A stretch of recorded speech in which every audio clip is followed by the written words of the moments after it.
আজকের এই ক্লাসে সমস্ত ছাত্রছাত্রী জানায় অনেক অনেক শুভেচ্ছা ও অভিনন্দন। আজকের আলোচনার মূল বিষয়বস্তুটি হলো ক্লাস 9-এর ভূগোলের প্রথম অধ্যায় বহুরূপী পৃথিবী। এই অধ্যায়টি থেকে এমসিকিউ প্রশ্ন উত্তরের ভিডিও নিয়ে আলোচনা করা হবে। আর এই এমসিকিউ প্রশ্ন উত্তরের ভিডিওটি আমি দুটি পার্টের মাধ্যমে বিভক্ত করেছি। আজকে আমি পার্ট 1 নিয়ে আলোচনা করব এবং পার্ট 2টি আমি কিছুদিনের মধ্যে আপলোড করে দেবো। তোমরা অবশ্যই ভিডিওটি দেখে নিও, কারণ ওই ভিডিওটি না দেখলে তোমাদের এই অধ্যায় থেকে এমসিকিউ প্রশ্ন উত্তর অসম্পূর্ণ থেকে যাবে। তাহলে আজকের আলোচনাটি শুরু করলাম।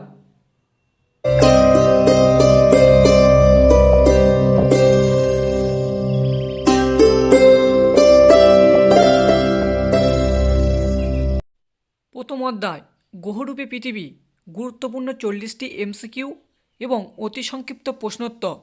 Part 1 coming soon, part 2 video. 1 নম্বর প্রশ্নটি হলো পৃথিবীর আকৃতি কেমন? উত্তরটি হলো অভিগত গোলক। 2 নম্বর প্রশ্নটি হলো পৃথিবীর উচ্চতম পর্বতশৃঙ্গের নাম কি? উত্তরটি হলো মাউন্ট এভারেস্ট, উচ্চতা ৮,৮৪৮ মিটার। তোমরা সকলে অবশ্যই করে পার্ট 2 ভিডিওটি দেখে নিও। 3 নম্বর প্রশ্নটি হলো সৌরজগতের গ্রহের সংখ্যা কয়টি? উত্তরটি হলো 8টি। 4 নম্বর প্রশ্নটি হলো সৌরজগতের বহিস্থ গ্রহগুলির নাম কি কি? উত্তরটি হলো বৃহস্পতি, শনি, ইউরেনাস ও নেপচুন, এই 4টি গ্রহ। 5 নম্বর প্রশ্নটি হলো সৌরজগতের অন্তঃস্থ গ্রহগুলির নাম কি কি? উত্তরটি হলো বুধ, শুক্র, পৃথিবী ও মঙ্গল, এই 4টি গ্রহ। 6 নম্বর প্রশ্নটি হলো সূর্যের সবচেয়ে কাছের গ্রহের নাম কি? উত্তরটি হলো বুধ। 7 নম্বর প্রশ্নটি হলো সূর্যের সবচেয়ে দূরের গ্রহের নাম কি? উত্তরটি হলো প্লুটো। 8 নম্বর প্রশ্নটি হলো কোন গ্রহকে বামন গ্রহ বলা হয়? উত্তরটি হলো প্লুটো। 9 নম্বর প্রশ্নটি হলো কোন গ্রহকে নীল গ্রহ বা জলগ্রহ বলা হয়? উত্তরটি হলো পৃথিবী। 10 নম্বর প্রশ্নটি হলো কোন গ্রহকে সবুজ গ্রহ বলা হয়? উত্তরটি হলো ইউরেনাস। এই প্রশ্নটি আবারও ঘুরিয়ে আসতে পারে যে কোন গ্রহকে শীতলতম গ্রহ বলা হয়? উত্তরটি হবে কিন্তু ইউরেনাস।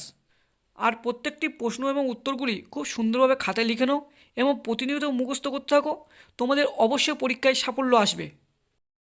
11 নম্বর প্রশ্নটি হলো কোন গ্রহকে ধূসর গ্রহ বলা হয়? উত্তরটি হলো বুধ। 12 নম্বর প্রশ্নটি হলো সৌরজগতের সবচেয়ে বড় গ্রহের নাম কি? উত্তরটি হলো বৃহস্পতি। 13 নম্বর প্রশ্নটি হলো সৌরজগতের সবচেয়ে ছোট গ্রহের নাম কি? উত্তরটি হলো বুধ। 14 নম্বর প্রশ্নটি হলো বৃহস্পতির উপগ্রহের সংখ্যা কয়টি? উত্তরটি হলো 67টি। 15 নম্বর প্রশ্নটি হলো সৌরজগতের সবচেয়ে উষ্ণতম গ্রহের নাম কি? উত্তরটি হলো শুক্র, উষ্ণতা হলো 465°C। 16 নম্বর প্রশ্নটি হলো মহাকাশ থেকে পৃথিবীকে কী রঙের দেখায়? উত্তরটি হলো নীল রঙের। 17 নম্বর প্রশ্নটি হলো পৃথিবীর পূর্ব পশ্চিমে নিরক্ষীয় ব্যাস কত? উত্তরটি হলো 12,757 কিমি। 18 নম্বর প্রশ্নটি হলো পৃথিবীর উত্তর দক্ষিণে মেরু ব্যাস কত? উত্তরটি হলো 12,714 কিমি। 19 নম্বর প্রশ্নটি হলো পৃথিবীর গড় ব্যাস কত? উত্তরটি হলো 12,800 কিমি। 20 নম্বর প্রশ্নটি হলো পৃথিবীর গড় ব্যাসার্ধ কত? উত্তরটি হলো 6,400 কিমি। 21 নম্বর প্রশ্নটি হলো পৃথিবীর নিরক্ষীয় ও মেরু ব্যাসের তফাৎ কত কিমি? উত্তরটি হলো 43 কিমি। 22 নম্বর প্রশ্নটি হলো পৃথিবীর নিরক্ষীয় ও মেরু পরিধির তফাৎ কত কিমি? উত্তরটি হলো 51 কিমি। 23 নম্বর প্রশ্নটি হলো বিশ্বের প্রথম মহিলা মহাকাশচারীর নাম কি? উত্তরটি হলো ভ্যালেন্টিনা তেরেস্কোভা। 24 নম্বর প্রশ্নটি হলো প্রথম ভারতীয় মহাকাশচারীর নাম কি? উত্তরটি হলো রাকেশ শর্মা। 25 নম্বর প্রশ্নটি হলো জিওডের ধারণা সর্বপ্রথম কে দেন? উত্তরটি হলো জোহান কার্ল ফ্রেডারিক গাউস। 26 নম্বর প্রশ্নটি হলো জিওড কথার অর্থ কী? উত্তরটি হলো পৃথিবী সদৃশ বা পৃথিবীর মতো বা পৃথিবীর গাণিতিক চেহারা। 27 নম্বর প্রশ্নটি হলো জিওড শব্দটি কোথা থেকে এসেছে? উত্তরটি হলো গ্রিক শব্দ জিওডিস থেকে। 28 নম্বর প্রশ্নটি হলো সৌরজগতে বামন গ্রহের সংখ্যা কয়টি? উত্তরটি হলো 5টি। 29 নম্বর প্রশ্নটি হলো সৌরজগতে কুলীন গ্রহের সংখ্যা কয়টি? উত্তরটি হলো 8টি। 30 নম্বর প্রশ্নটি হলো পৃথিবীর পরিধি প্রথম পরিমাপ করেন কে? উত্তরটি হলো গ্রিক পণ্ডিত এরাটোস্থেনিস। 31 নম্বর প্রশ্নটি হলো সৌরজগতের বৃহত্তম উপগ্রহের নাম কি? উত্তরটি হলো টাইটান। টাইটান হলো শনির উপগ্রহ। 32 নম্বর প্রশ্নটি হলো বৃত্তের পরিধির ক্ষুদ্র অংশকে কি বলে? উত্তরটি হলো বৃত্তচাপ। 33 নম্বর প্রশ্নটি হলো জিপিএসের পুরো নাম কি? উত্তরটি হলো গ্লোবাল পজিশনিং সিস্টেম। 34 নম্বর প্রশ্নটি হলো জিপিএসের কার্যকরী উপগ্রহের সংখ্যা কয়টি? উত্তরটি হলো 24টি।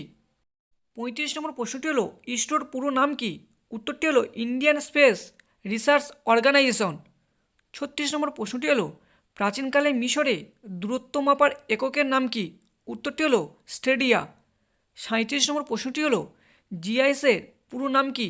উত্তরটি হলো জিওগ্রাফিক্যাল ইনফরমেশন সিস্টেম। 38 নম্বর প্রশ্নটি হলো ফার্দিনান্দ ম্যাগেনাল কোন জাহাজে চেপে 1519 সালে স্পেন থেকে যাত্রা শুরু করেছিলেন? উত্তরটি হলো ভিক্টোরিয়া জাহাজে চেপে। 39 নম্বর প্রশ্নটি হলো কোন বিজ্ঞানী বেডফোর্ড লেভেলের পরীক্ষা করেছিলেন? উত্তরটি হলো আলফ্রেড রাসেল ওয়ালেস 1870 সালে ইংল্যান্ডের বেডফোর্ড নদীর উপর এই পরীক্ষাটি করেছিলেন। 40 নম্বর প্রশ্নটি হলো কোন গ্রহকে রাক্ষসী গ্রহ বলা হয়? উত্তরটি হলো বৃহস্পতি। আর ভিডিওটি যদি তোমার উপকারে লেগে থাকে তাহলে অবশ্যই ভিডিওটিকে লাইক করো, কমেন্ট করে জানিও তোমাদের ভিডিওটি কেমন লাগলো। আর আমার চ্যানেলে নতুন হলে অবশ্যই চ্যানেলটিকে সাবস্ক্রাইব করে পাশে বেল আইকনে অল নোটিফিকেশন সিলেক্ট করো এবং তোমার প্রিয় প্রিয় বন্ধুদের কাছে ভিডিওটি অবশ্যই শেয়ার করে দিও। তাহলে আজকের আলোচনাটি এই পর্যন্ত শেষ করলাম।